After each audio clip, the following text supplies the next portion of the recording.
I was just talking while I was shaving, but it was so convoluted and confusing that I thought I would just talk again. So basically, I got a ticket, a warning ticket from municipal bylaw for storing a van. You know, and I went away for work, and I was storing it on a provincial highway. It's technically a provincial highway that goes through a small city.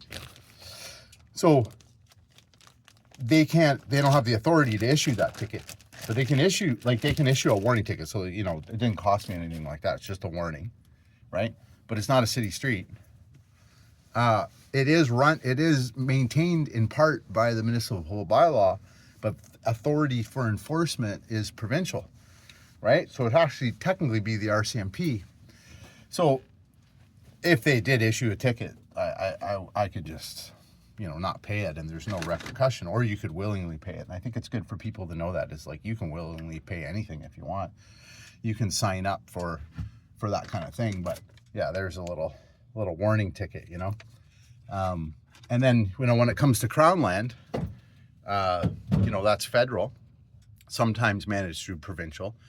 But either way you slice it, it's going to be RCMP, and RCMP ain't going to enforce how long you are on the Crown land thing unless there's a problem, unless there's a complaint or there's garbage, or, you got all your Fent friends and you're hanging out and, doing bad shit, or it's crime related or whatever. Yeah, sure, they'll check it out. But if you're just there outside of town, like in BC on a lot of the Crown land, and you're just kind of there, and then you're not there, and you're going back and forth for things, and you're not causing any problems, no problem. Nobody cares.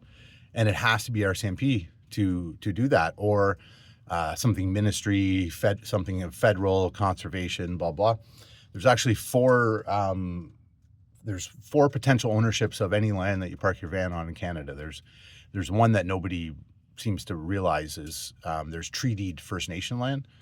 So they have their own territories that they manage, and they're the only ones with the authority. They sometimes can farm that out, but essentially they're the ones with authority, and you can actually just get permission from them if it's their territory, and they'll work something out with you. They're pretty easy to work with. And then there's municipal, provincial, federal, and municipal is pretty much everything within a city limit. Their parking lots, all that kind of stuff.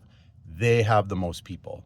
Any bylaw, they hire a lot of bylaws. Each bylaw officer is worth 100 and change, or around 100, and they got a ton of them in the modern era post-COVID. Ton of bylaws. Bylaws, the new enforcement. So, yeah, if you stay away from the city-owned areas and focus more on the provincial, you probably ain't going to get hassled. Just saying.